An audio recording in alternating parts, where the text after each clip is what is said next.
Hello, hello, Cancer Collective. Ako po ito, si James from James Tarot PH. Ito po ang inyong weekly reading para po sa first week of April. So alamin po natin naghihintay sa inyo para sa unang linggo na ito.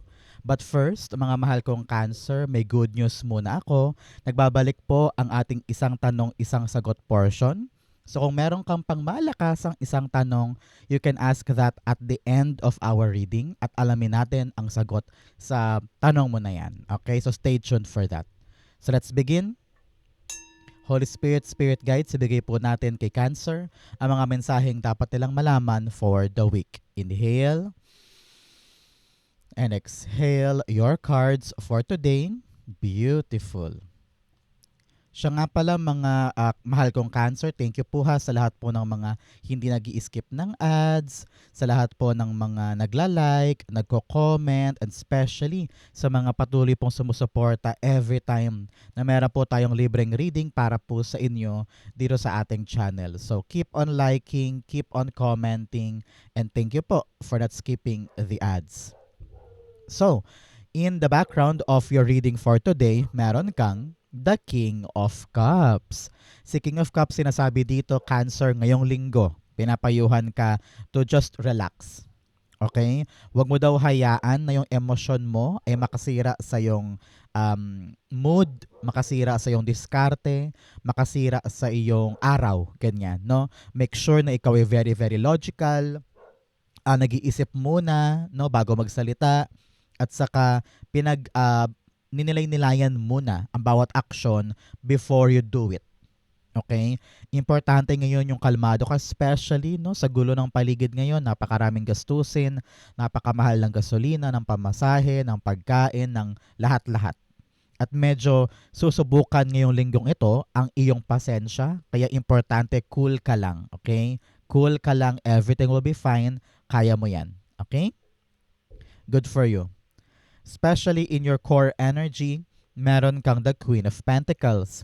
Si Queen of Pentacles, sinasabi dito, Cancer, na panahon ito for you na maging hands-on sa yung mga inaalagaan. Example, meron kang negosyo ngayon at medyo sinusubok ang negosyo mo siguro ng pagod, oras, ng kita, ano, o kaya yung trabaho mo very hectic, maraming ginagawa, sabay-sabay, sunod-sunod, kaya parang kailangan talaga tayo ay hands-on dyan para kung ano man ang problema, atin agad masolusyonan.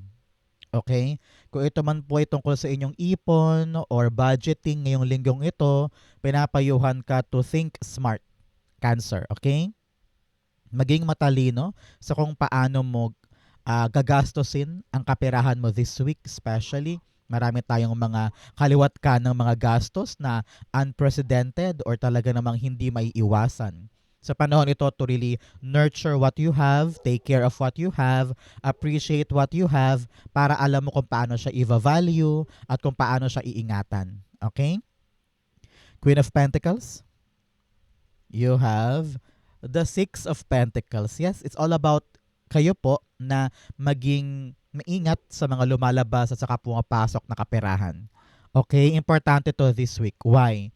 Kasi nga po sa ating ekonomiya ngayon, baka mag-stretch pa ito sa hanggang buong April or buong Mayo. Kaya importante ngayon, Cancer, i-rethink mo yung budgeting, i-rethink mo yung mga lumalabas na pera, baka pwedeng hindi muna natin gastusan tong bagay na ito.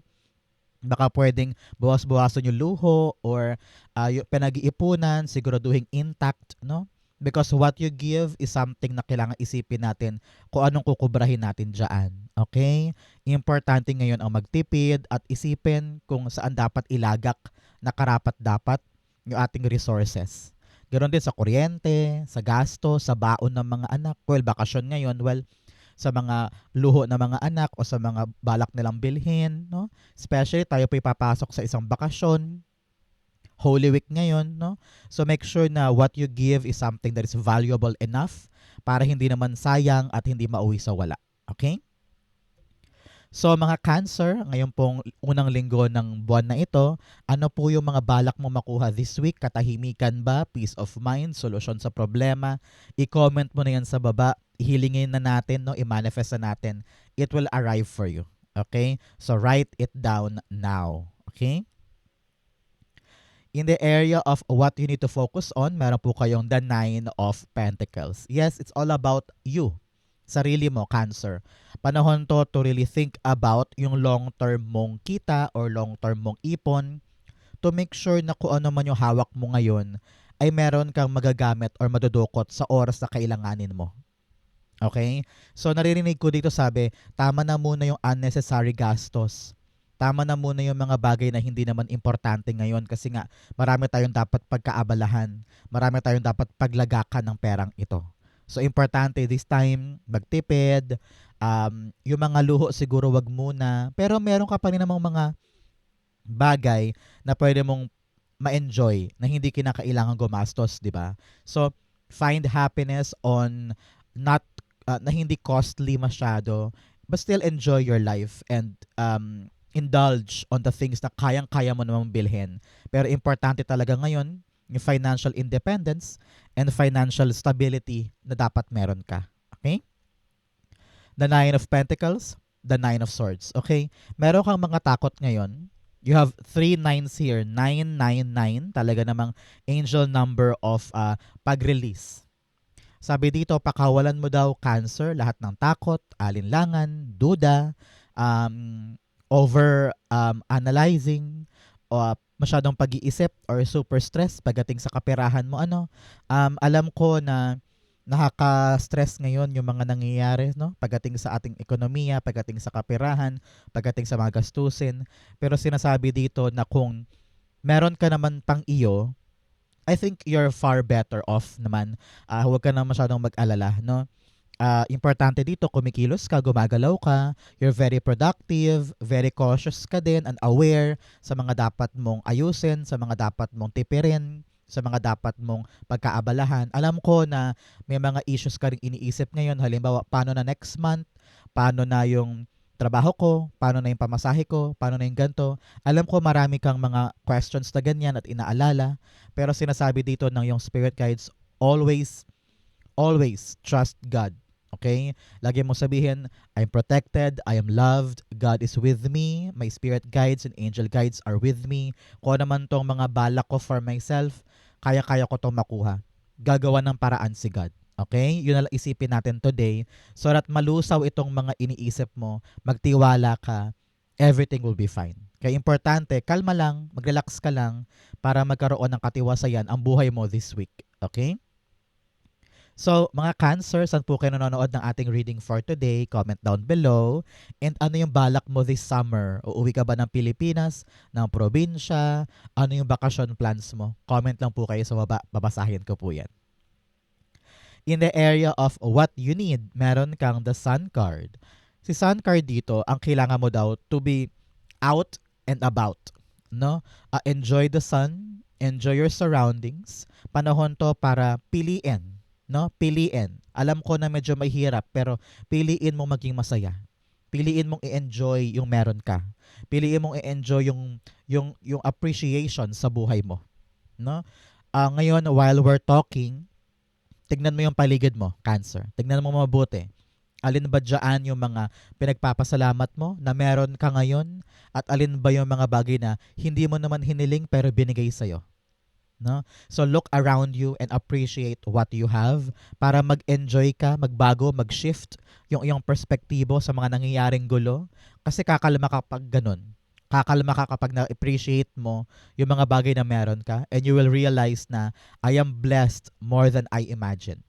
Okay? So be happy, enjoy your life, always tune in to the positivity of things kaysa malunod ka sa mga nega or sa mga issue or sa mga drama ng ibang tao. Always choose to be happy. The Knight of Pentacles. Okay? Narinig ko dito panahon to for you to slow down. Cancer. Okay? Walang mali kung ikaw ngayon ay magpapahinga, magre-relax. Kung may ginagawa ka man, narinig ko dito na wag mo nang madaliin, wag mo i-rush, wag mong itakbo, wag mong ah, ibara-bara, no? Ito yung time for you to really just go slow and enjoy your life, no? Yun daw ang kailangan mo ngayon. Nang sa ganon ay maramdaman mo rin naman yung kaginhawaan, kawalan ng kaba, kawalan ng ngarag, no? So, let's have this week as a very slow, steady, happy, relaxing week. Okay? Importante yan para sa'yo. In the area of what's affecting your current energy, meron kang the Emperor card. Alam mo, this week, panahon daw talaga to para maging disiplinado. Cancer. Disiplinado sa mga inaalagaan, sa mga vina-value, no? And you need to be brave to accept what's happening. Especially halimbawa sa iyong negosyo, napakalaki ng gastos dahil nga lumalaki na yung mga gastusin, mga bilihin. Kaya kailangan natin mag-keep up with what's happening. Hindi natin siya kayang labanan or pigilan or kontrolin, di ba? Pero ikaw, kayang-kaya mong gumawa ng paraan. Kayang-kaya mong maupo, dumiskarte, pag-usapan yung issue para ma-solve at mapangalagaan pa rin yung iyong inaalagaan, no? So, ipanahon talaga to give effort so that kung ano man tong hinahangad mo ay patuloy na lumago at patuloy na mangyari sa iyo. Kaya kailangan maging matapang, doer, no? Pag kailangan na action, a-actionan mo. Pag kailangan gumalaw, gagalaw ka, no? So, this is really all about you choosing to be brave, choosing to be positive na ano man ang mangyari, lalaban ako, kaya ko to, gagawin ko to. Come what may, I'm still gonna push this. Parang ganyan. Okay? Pero importante pa rin balansehin mo ito ng pahinga. Dahan-dahan lang. Relax ka lang para magawa mo yung mga tamang gagawin mo. Okay? Emperor, the Eight of Pentacles. Yes, narinig ko dito maraming nakabinbin na mga bagay, maraming mga naka-hold or patong-patong na yung gagawin mo and hindi mo alam kung paano siya tatapusin lahat, no? Your spirit guides are telling you na paisa-isa lang, maghanap ka ng tamang diskarte para balusutan mo ito mga trabahong ito at magawa mo siya successfully sa kabila ng mga gulo sa paligid, no? May paraan ka daw. And kung ano man yung paraan na gumagana para sa'yo, yun ang patuloy mong gawin. No? Huwag ka makinig sa mga payo ng ibang tao na, ganito gawin mo, ganyan gawin mo, ganito dapat, ganito dapat. Whatever works for you, works for you. Okay? So, yun dapat ang unahin mo and believe in your own ability na kung ano man tong mga dapat harapin sa work o mga dapat harapin sa trabaho, sa ginagawa mong pinagkakaabalahan mo, kayang-kaya mo yan. Okay? You can achieve it, you can accomplish it, and you will receive the good outcome dito. Basta tutok lang tayo. Okay? In the area of what your near future holds, no, meron kang the Nine of Swords. Sinasabi dito ng yung spirit guides Cancer na kailangan talaga matutunan natin na ipahinga ang ating isip. Many of you laging puyat. Many of you, imbes na matulog, inuubos yung oras para magtrabaho pa ng ibang bagay or magkumpuni ng ibang bagay or gamitin siya for something na hindi valuable. Pinapayuhan ka to sleep better, no? Find time to rest. Find time to alisin sa sarili mo lahat ng problema pansamantala. Alam ko mahirap yan, especially sa mga kinakaharap natin ngayon. Pero your spirit guides are asking you, maghanap ka ng outlet. Maghanap ka ng ibang paraan para kahit paano makabitaw ka sa problema. Example, may problema ka sa gantong pera, sa gantong kaibigan, sa gantong issue sa bahay. Minsan, mag-video okay ka naman. O kaya luto-luto. Kung mahilig ka magluto, baka yan yung iyong stress reliever. Ganyan. So, find other ways for you to distress and makahinga at makabitaw at makapag-replenish sa lahat ng pinagdaraanan mo ngayon. Lagi mo daw isipin, lahat ng problema, lahat ng issue, lahat ng kinakaharap ko ay kayang-kaya kong lusutan. Okay? Ulitin mo, lahat ng problema, lahat ng issue, lahat ng drama at conflict, lahat yan kaya kong lusutan. Okay? Nine of Swords, the Temperance card. Yes, sabi dito, hanggat ginagawa mo naman yung kaya mo, okay na yun. Okay? Hanggat patuloy ka nag-work, nagsisipag, ginagawa mo yung responsibility mo, you're very responsible, no? Very committed sa ginagawa mo na yan, wag mo nang i-overthink. Wag mo nang i-crank up pa yung effort mo. Kung ang kinakailangan lang naman ay 50%, ginagawa mong 200%, di ba? So, kung ano yung effort mo na yan, okay na yan. Maging matyaga ka lang, maging pasensyoso ka lang, things will arrive for you. Okay? Ang importante dito, gumagalaw ka. Kaya huwag ka na masyadong mag-isip pa. Hanggat gumagalaw ka, lumalaban ka, okay ka. Okay? Good for you. In your challenge, you have the Six of Cups. Alam mo, sabi dito, Cancer, this week, kailangan talaga nating magkaroon ng kapayapaan sa puso natin when it comes to what happened in the past. Kung may mga past issues sa kapatid, sa magulang, sa anak, sa kamag-anak, sa best friend, sa katrabaho. Ngayong linggong ito, especially tayo po ipapasok sa Holy Week, no? Kung ano man po ang religion ninyo, gamitin mo itong time na ito to reflect and look back kung ano yung mga bagay na dapat ko na talagang pabayaan. Dapat ko nang i-let go at sabihin sa sarili ko na, teka, kailangan gumaan na yung puso ko. Kailangan gumaan na yung pakiramdam ko. Sige na nga, bitawan ko na ito. Learn to move on and forgive yourself too, no, sa mga naging participation mo sa mga nangyaring iyon. Forgive yourself, forgive others, and forget. Para gumaan ang aura mo, gumaan ang frequency mo, at ma-attract mo na talaga yung mga swerte or abundance sa buhay. Okay?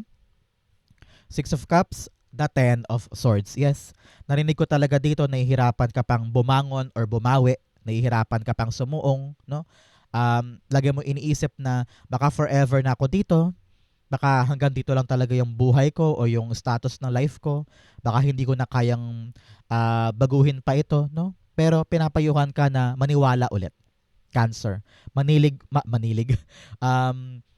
Manalig yun. Manalig ulit, no? Na meron pang bagong bagay na naghihintay para sa'yo.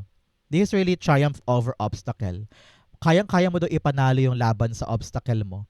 Pero ikaw daw mismo dapat ang unang maniwala sa iyong sarili na kaya ko to, makakabangon pa ako, meron pa akong chance for something new, kaya ko pang ikutin or kaya ko pang baliktarin ang buhay ko from now on, meron pa akong pag-asa. Okay? Yun ang isipin mo this time.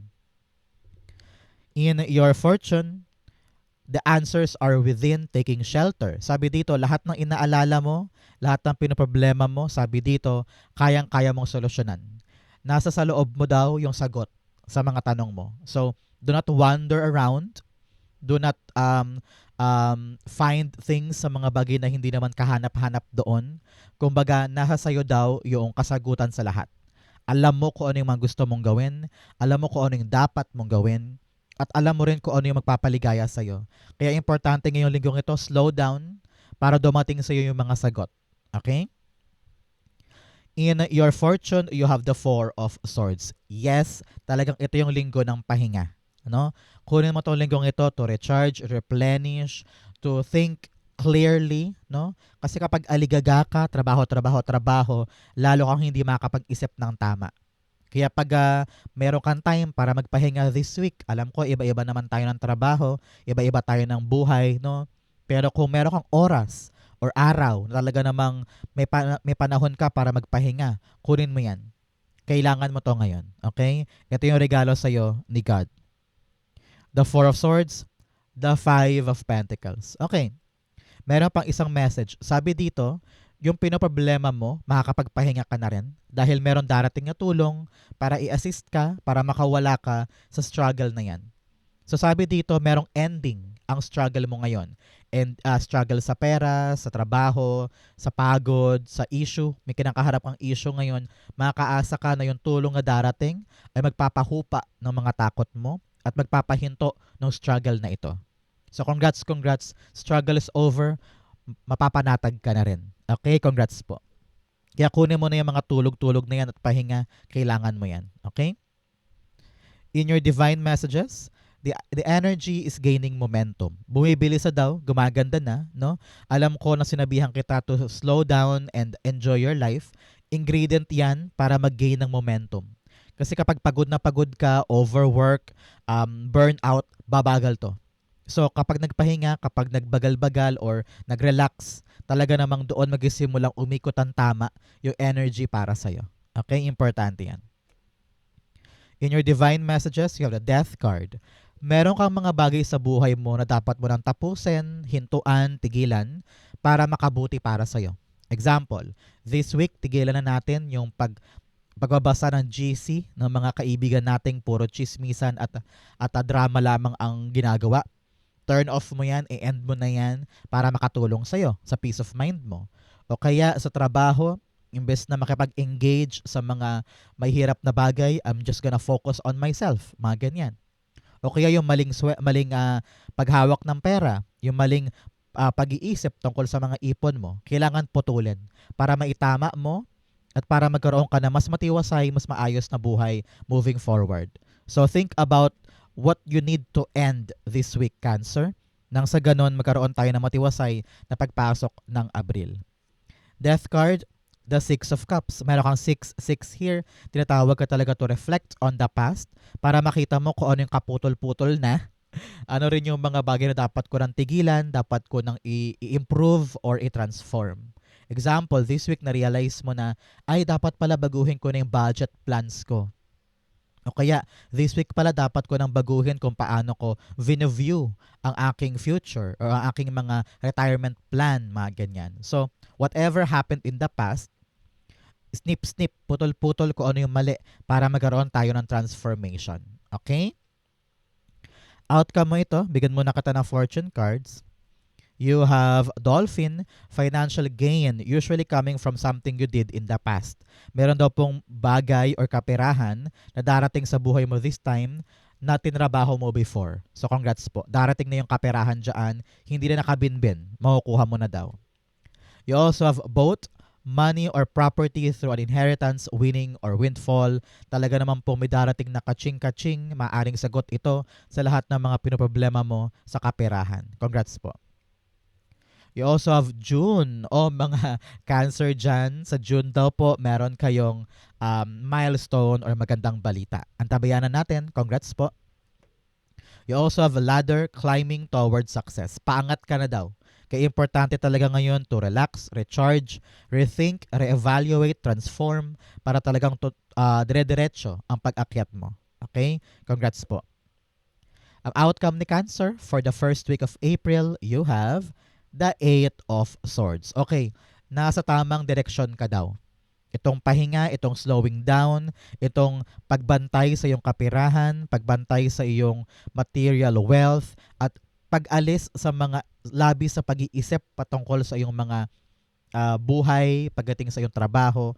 Ito daw yung tamang direksyon na magpahinga muna, mag-recharge, at yung mga struggles mo, it will be taken care of, no? May darating na tulong.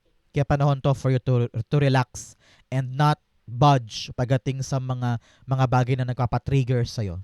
No? Daanan mo lang, sabi dito, merong mabilis na pangyayari, mabilis na resulta or mabilis na progression sa isang bagay. Meron kang mga hinihintay na parang ang tagal-tagal, makakaasa ka na bigla-bigla darating ito or bibilis yung andar, bibilis yung resulta. Okay? Congrats po. The 8 of Wands, the Fool card. May new beginning on something. May mabilis na darating na kailangan mo daw i-grab. Maaring ito yung opportunity about money, about your work, no? So ngayon, importante talaga na magpahinga para pagsabak mo next week, ikaw ay handa ng sumuong sa mga bagong bagay. So now is the right time for you to prepare at simulan mo yan sa pahinga. Okay? Importante yan for you. So Cancer, dumako na tayo sa yung isang tanong, isang sagot. Close your eyes and concentrate on that one question. Okay? Inhale and exhale. The answer to your question is the Strength card, the 5 of Wands, and then the Page of Pentacles. Beautiful, beautiful, beautiful. At the bottom of your deck, the Queen of Wands. Medyo may enjoyable outcome dito. Kitang-kita ko dito na yung confidence mo ay somehow in question, no? Pero you're gonna see soon na may enjoy mo yung magandang bunga niyan at magandang outcome dyan. Do not worry, okay? So, in your reading for today sa yung question, pinapayuhan ka na yung Spirit Guides Cancer na kayanin pa. Magpakatatag. Kayang-kaya mo daw ito ipanalo, okay? kayang-kaya mo makahanap ng paraan para magwagi ka diyan sa question mo o makuha mo yung magandang resulta kahit na parang feeling mo skeptical ka pa, hindi ka sure, marami kang mga duda, tanong, alinlangan. 'Pag nagpakatatag ka at ginawa mo 'to ng, kindly lang or quietly or gently 'no, kayang-kaya mo 'tong panghawakan at isabuhay at kunin para sa'yo. Importante ngayon yung confidence. Kulang ka sa confidence, eh. Marami kang duda, marami kang alinlangan. Pero kung aaralin mo daw 'tong kinakaharap mo, 'tong question mo, aralin mong mabuti, pasikot-sikot.